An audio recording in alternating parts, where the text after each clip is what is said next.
Hi, welcome to Coffee and Closers.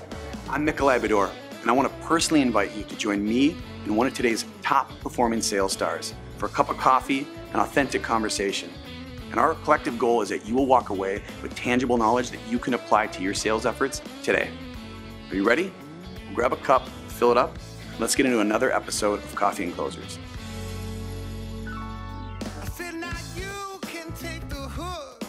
Whose first startup week is this?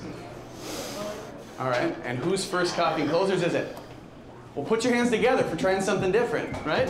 Sales isn't for everybody, but for those of us that call this home, it's our life, and we come to things like this to get better. So for those of you that have been here before, you know usually what we do is we record a podcast and record a vlog. Maybe some of you have watched. Thanks to Jensen Studios, who do a fantastic job of recording that. And putting it out there. But this is going to be different. So we're going to try something brand new we've never tried before. Usually we interview people like Clarence or Scott Burns or Mitch Kupit or sales leaders in this community, and you guys get a chance to ask questions. What we're going to do this time is you're going to interview us. So what that means is we want you guys to bring real deals, real things, right? Not ideas and hope and glitter, but like real problems you are facing right now. Because what you have before you is you've got one of the nation's top funnel experts over here in Sean Higgins, a $0 to $1 million guru. I mean, he's been, what's the HubSpot's big thing? Which one? Yeah, exactly. He speaks at all of them. That's and you've got a triple-digit VP sales turned president who has done nothing but grow and grow and grow large-scale companies, and now he's doing this for upstart companies. He left to follow his heart, to follow his mission, and I've been working side by side with him for a while, and he's amazing. Myself, I'm a 4-time President's Club Award winner, closing down multi-million dollar deals at some of the biggest companies in the world. So you have the disciplines of top funnel, conversion to close, and sales leadership before you. So take advantage of it. But before we do that, I want to introduce you to some people that make this possible. How many people in sales love operations, love minutia, all right? Oh, really? Well, where are my friends at? Motive Power. Where's Motive Power at? There we go. Go see these guys afterwards. So what they do, just to be real simple, is fractional COO in a nutshell. So to make sure that your projects are running on time every time with data-driven analytics and a team that's unmatched, we partner with these guys just because I'm a visionary. I'm not an integrator, right? So I need somebody to keep me and hold me accountable, and a lot of corporations and companies do too. So go see them afterwards.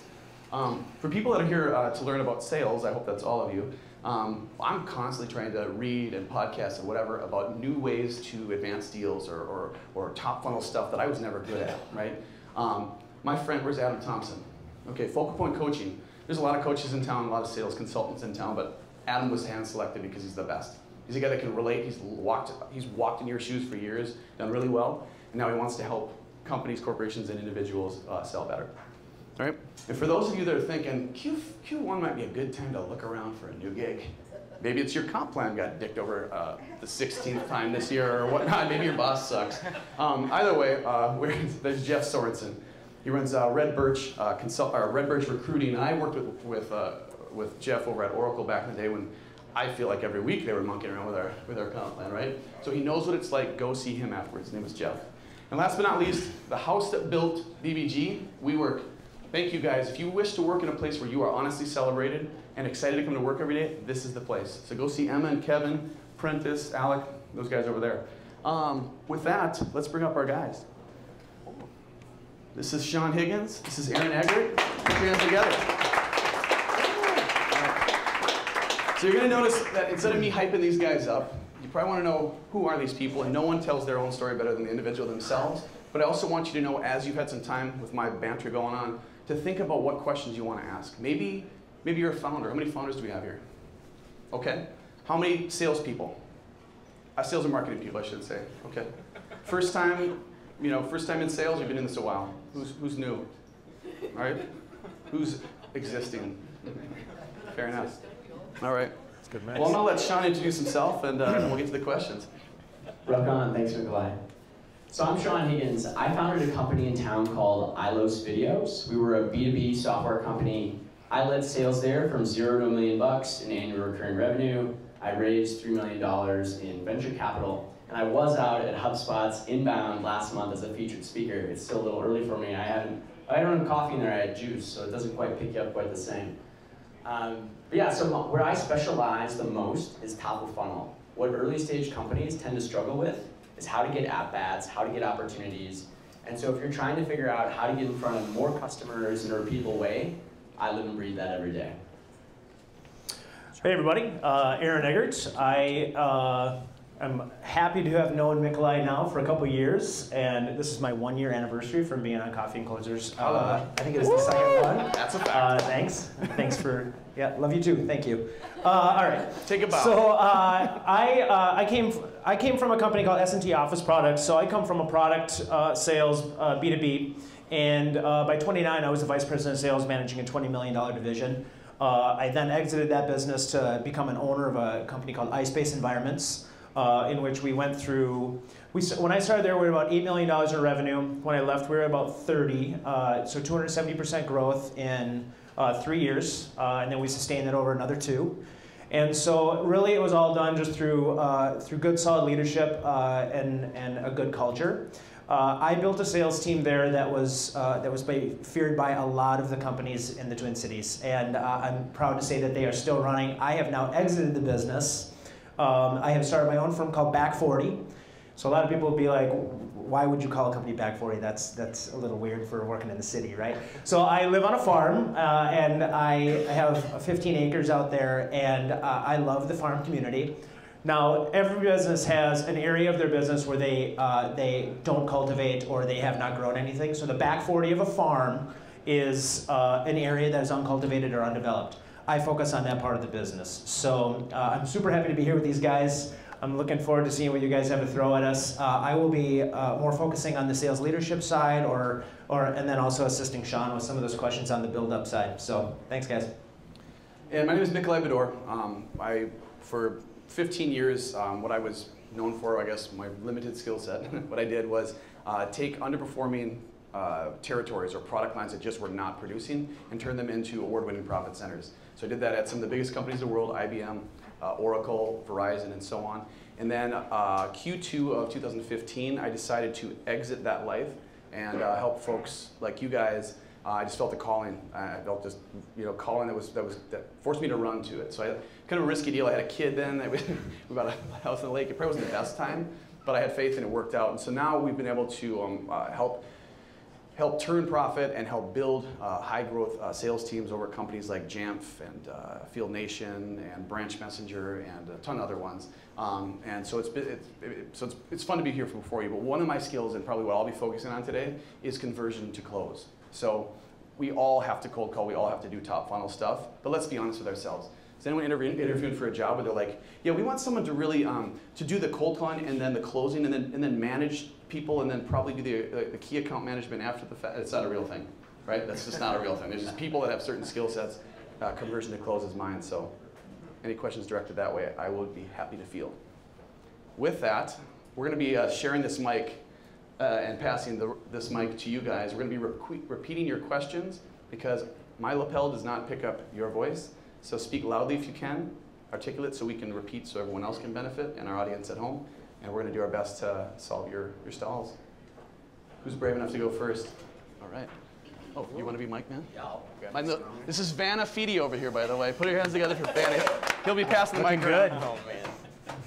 Hey, I'm Lindsay Woolward, founder with Close Security Technology. We're in the gov tech space and made a really awesome connection with a city manager, Serious City. We bonded over the fact that he's Buddhist and my family is Japanese. I don't know, look at. So we got on a 30-minute call with him. It was awesome. He's like, you guys are great. I'm going to put you in front of my assistant city manager, my director of facilities, my emergency manager, and the CIO. And we're like, awesome. He's like, we've got these problems. They're going to talk to you about it. We get half hour with those guys, and they're like, we don't have pain. We don't understand what you're talking about. Services that are even like yours. And we were stymied because we had the high level. He pushed us to them. He'd identified the pain. We brought it up, and they were like, that's not a thing. So how do you, when you run into that kind of roadblock where you pass down the chain with imperative, and then people say, we don't know what to do with it?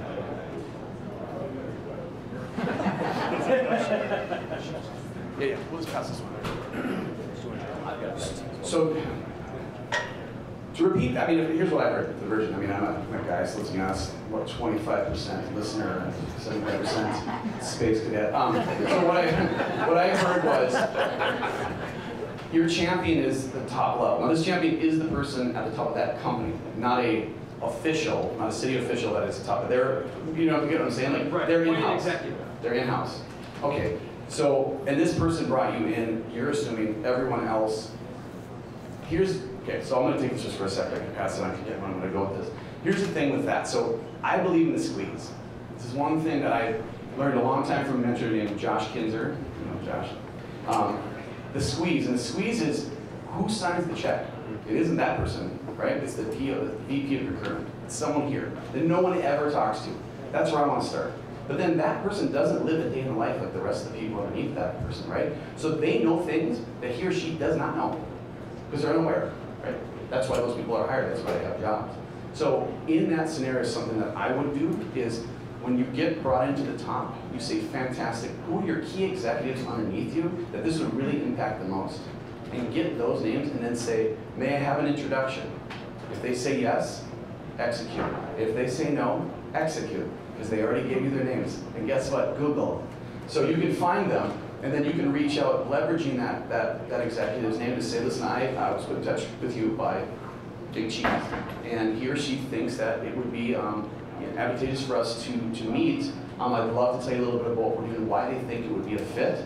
And it sounds like there's 3 other names on that list that he or she said that we should meet with. Would you guys be open to a lunch? I don't know if you guys do face-to-face or if it's all digital, but let's do a webinar, let's do a conference call, let's do whatever that can bring value to explain my story. When we do that story, you'll run the discovery or the unqualified, right? 15 minutes, you're gonna know. Okay? You know, budget, is there a pain here? Like, do you guys live this daily? No, not at all. Cool, I'm gonna give you the rest of your life back. Or, you know what I mean, like, you start unqualifying the reasons why they're not gonna do business with you because they don't have a pain, they don't have a need, this isn't a real issue in their life. So they're not gonna buy from you because it's not real. So then you guys can move on with your life, right? And you can tell the CEO that and say, hey, here's what I learned, thank you for the introduction, keep me in mind of the picture. That's my vote. Maybe just to build on that real quick, I think we've all been in a meeting where the other person in the room has not been prepped accordingly, right? You've been in that meeting, you go in thinking you're going to be ready to rock, and you're showing them the product, and they're just like, who the hell is this guy? And so in those situations, usually you're missing a step or two. And I think passing through information to verify that there is a real need here for what we're trying to do is the absolute right first step. You know, and almost like when you get an intro from someone, you do the double opt-in to make sure that, hey, is this interesting to you? So-and-so sent me your way. Here's why they thought we should chat. And then when that person says, yes, let's meet, you've got a little bit more qualification information, and they're not coming in cold just because the boss threw a meeting on their calendar. Sure, they'd show up to that, but they may not necessarily be engaged. So the one thing I will say so government business is weird, right? So let's just all throw that on the table. And so you've got a leader that has brought you in and wants you to meet with his team, and these people it's a very political space, and everyone is feared. So one person there is feared that you're going to take their job because you're doing something that's going to eliminate it. So it's kind of looping back in with that leader, and I'd say have a transparent conversation with him and just say, I didn't get the vibe. Like, something's going on here from a disconnection standpoint, and I think we need to talk about that and get into the dialogue of that with that person so that if he or she has to talk that down through the group and help them understand why they're bringing you in and they don't have to be feared of their job. Because just what you said and hearing what they had to say, that would be, if I'm putting myself in their spot, I'd be scared. Like, what is this guy going to do to run me out of a job? Yeah. And it's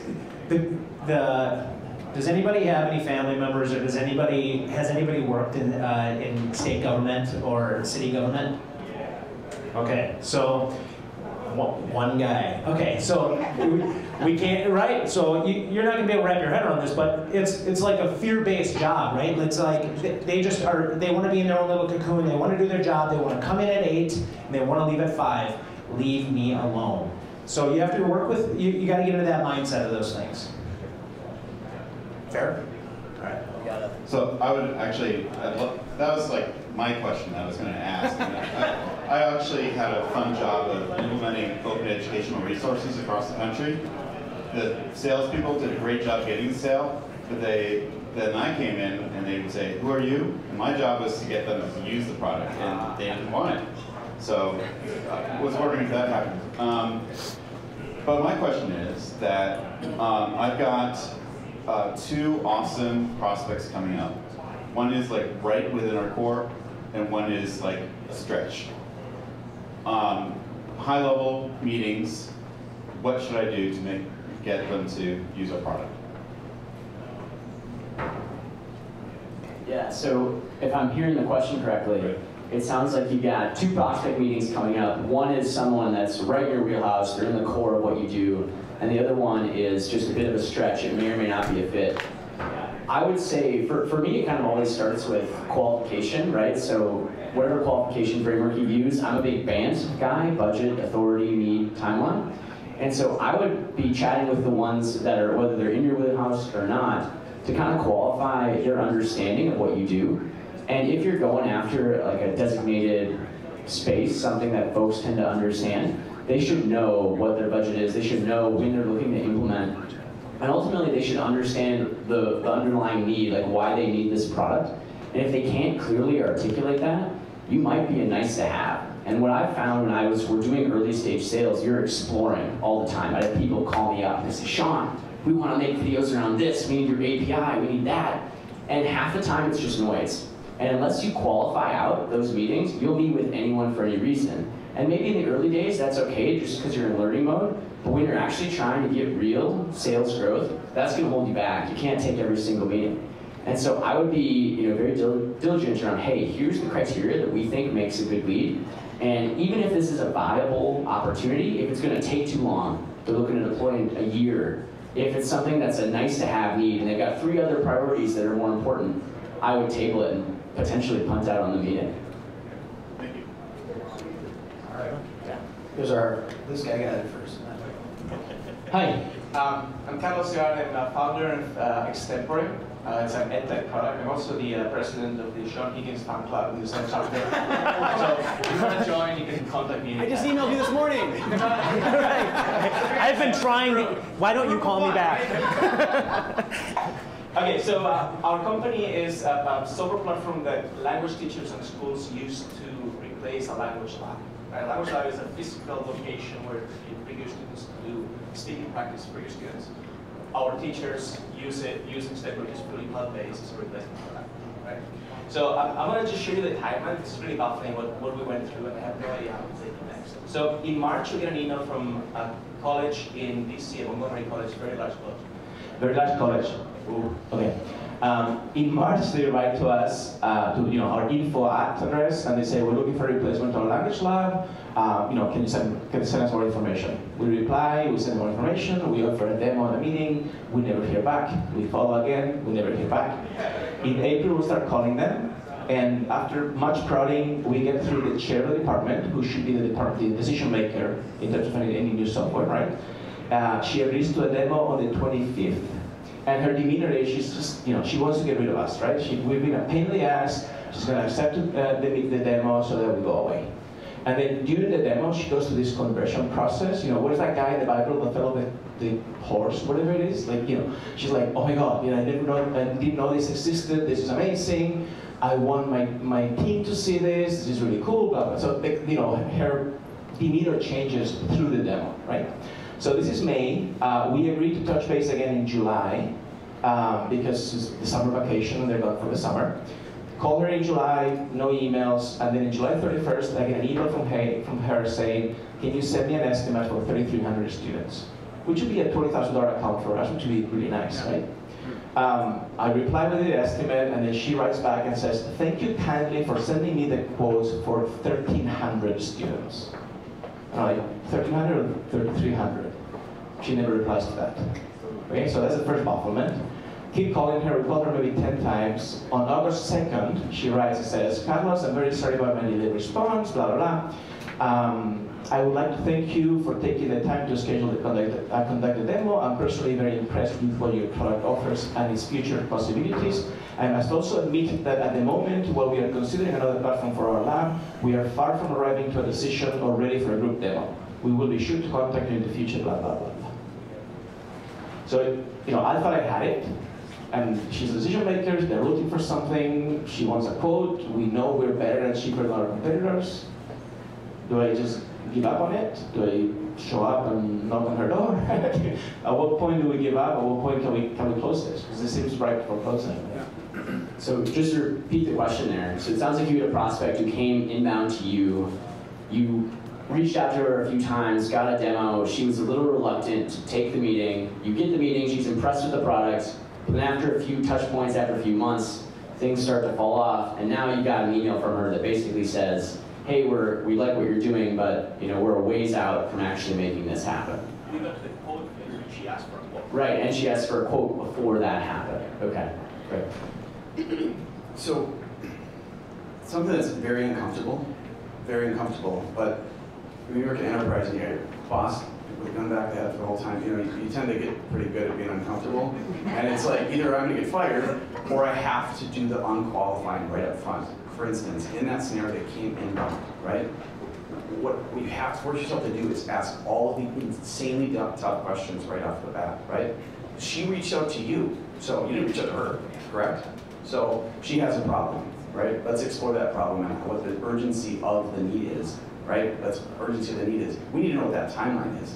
Because if she says, yeah, it's really urgent, and in 2019 you say, oh, now, in my world, that doesn't sound urgent. Maybe in your world it is. Walk me through your buying cycle and your buying process. Because when we were selling, oil and gas, these big utility companies, it was like, it literally was a 12-month, 55 signatures. You know what I mean? And getting that right up front. And then just ask her out loud to say, is this something that you're championing, and maybe you get fired if this isn't solved? And after they go, sort of, I might get whatever. And then say, can you be my champion? And you're going to be my champion, you're going to be my point of conversation, you're going to be my, if she says, no, that's not me, you're going to know her interest level right there, right? Which will save you time in the back. And then you say, well, who is it? Who is your group? I want to know all the individuals involved, okay? I want to know all the people involved. Because I want to know, whose stake is this? And I want to reach out to them, and it's bold, and it's hard. And you're going to ask them the same thing. Are you running this? Do you guys have budget for this? How important is this? Where does it rank in a priority level? Now, it sounds selfish. It sounds like you're doing that for you, but you got to share you're doing that for them. You got to say, listen, if we're going to do this, and this doesn't go, we both look silly. And the difference is I'm going to go call someone else. Your problem is you work here. And now you look silly to all those people. And then at least you know where you stand. Now, in regards to this, I think we definitely think it's salvageable. I think maybe we jumped the gun on our excitement level, no offense, because we didn't ask those questions. You have me correct? Okay, fair. We're all adults here, right? I would kind of go reverse order. So it sounds like you've gotten to the decision, you've kind of climbed the chain a little bit. Why not go all the way through and touch all those people that were along the way and just get intel? Chances are it's not going to close right now, right? You've kind of discovered that. So calling and emailing and be like, just checking in. I get sold too, and I hate that. Just checking in, good. Pick my brain, good. No. Ask those people along the way, well, yeah. And say, I'm really excited, you're excited, here's what points you brought up. So I'm just curious, just kind of, it seems like it's fizzled. Did I do something? Did I do something wrong? Where are you at? And then you'll just get where you're at, and then you'll know, okay, I got 6 months or 8 months till this thing goes through. I'll follow up in 4. Just saying, hey. Otherwise, you're going to waste your time thinking you got a lead that's going to close it just isn't for another period of time. But I want stark yeses or hell no's. Like, I don't want anything in between, because all that is, that's fake hope. And in your position as a founder, that's your bottom line and your job. In corporate or whatever, you're going to get fired over too many of those situations. Does that help? Yeah, that helps. Thanks. So I have some additional thoughts on this. And I think for me, it kind of always comes back down to no and how you handle no. So I'm a big believer that no is the second best answer you can hear while you're prospecting, which makes sense. But really, it's a qualified no, right? No can mean a lot of different things. No can mean, Sean, I have no idea what the hell it is you do, leave me alone. No can mean not right now, which is kind of where we're at with this one. And then no sometimes can mean no. The issue that a lot of early reps will have, or startup founders especially, is they assume every no is the last one instead of one of the first two. Yeah. And so when you get stuck with a not right now, my recommendation almost always is, find out what needs to change. Because otherwise, you're going to be paying this person every couple of months thinking something's changed, but really you don't know what else is priority. What do they need to get done before it makes sense to revisit, this new software acquisition that could replace their language lab. And that'll give you some context around when you do follow up. You can actually, instead of just checking in, say, oh, hey, I know you had this project. Looked like this got finished. I saw it on your website. You made this big announcement. It's now a better time for us to revisit. It actually shows you've done your homework. I'll just throw one thing at you too. So as you go through your sales process, so you might have 5 to 7 steps in your sales process with some things that are associated to that, and those are rules for your engagement. So your time is just as important as their time, okay? And so if they can't get you to the next step, so in the business development phase, if you're doing some things in there that get you then to the opportunity phase, and you have some things, whether it be banned or whatever steps you use, if they can't answer those questions as to what their why is, you're not moving on to the next step. You're not moving on to proposal phase, okay? And they need to understand your sales process. I think it's okay to articulate what your sales process is.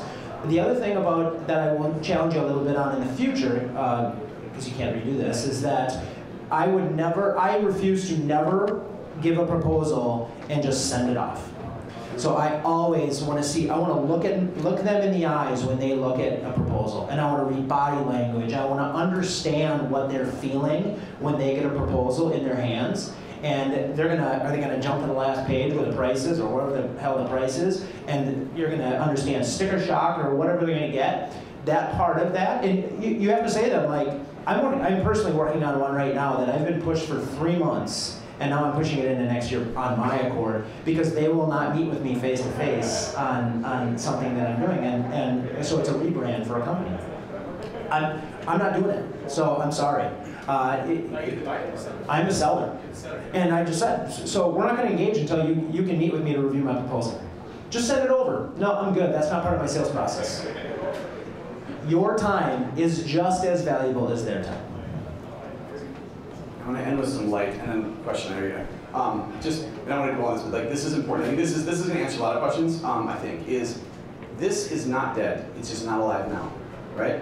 This is not alive now. So I don't want to end on a negative note. But here's the thing: is we've been doing this a long, long time, and I still jot down notes. I still cold call. I don't have to. We're in this to not cold call. I still cold call. Only so that I can hear no's. Scott Burns said something very interesting yesterday. Scott Burns, sort of gov delivery. I don't know if you guys know who he is. He said that every no is a transcendence or a pathway to a yes. And you read books and books and books, but like the more no's you collect, the more yeses. And it sounds stupid and cheesy, but what they're saying and why I do it is it's 2018. I started selling in 2000. I don't want to get things have changed drastically. AI, now there's 1,000 things that changed. I want to hear a 2018 no.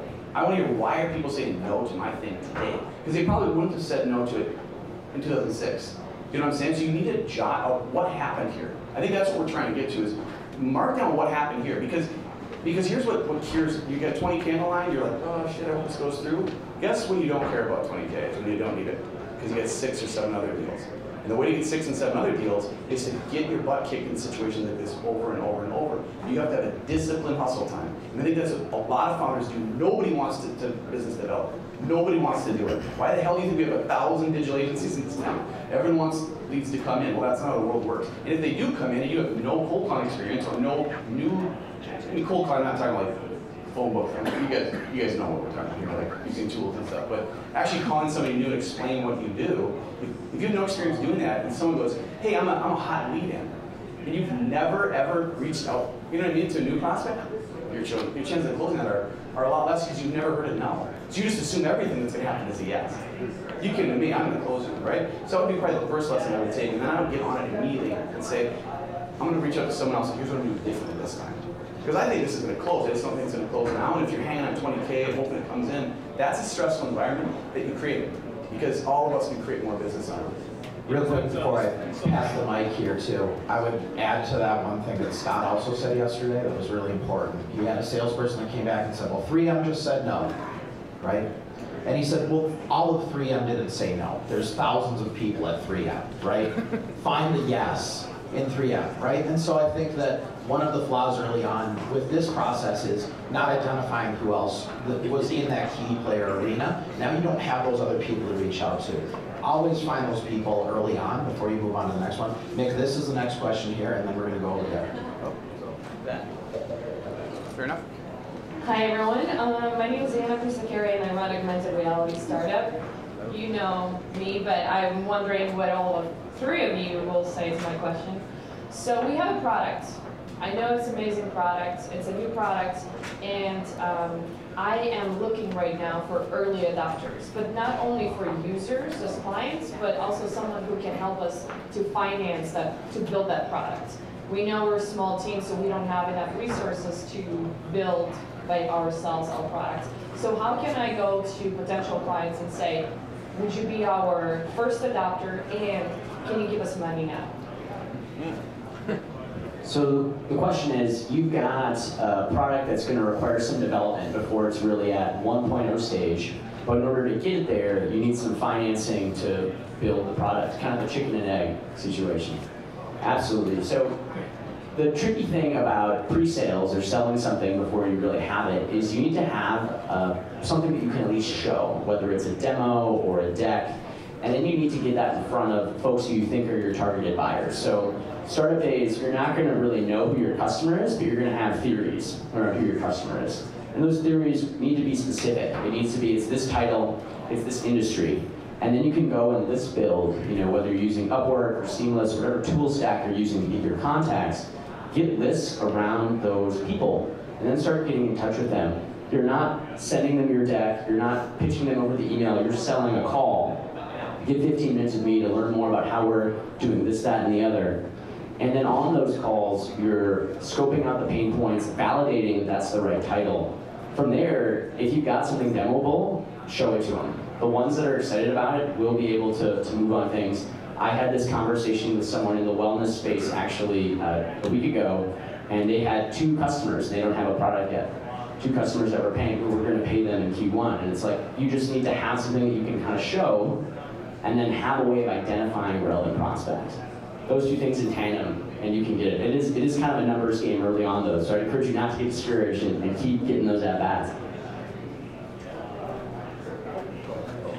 So I just want to say real quick that she called me on this like a week ago, and what Sean just said to you, I think it was exactly what I said to you. So I feel good. 1, I feel good about myself, so I'm not a complete jackass. And 2, that's good. Yeah. Well, that's a mic drop. This is the end of our podcast session. I don't think we can edit it any better. So put your hands together for Sean, for Aaron. Thanks for coming, guys. All right, so what do we think? What'd you learn? Well, if you like that, check out coffeeclosers.com for upcoming episodes, recordings, and more. And don't forget to check out our sponsors. Each one has been hand-selected. They're best in class. Until next time, we'll see you at the next Coffee and Closers. Cheers. Live a life we love. Gotta live, I said live a life we love.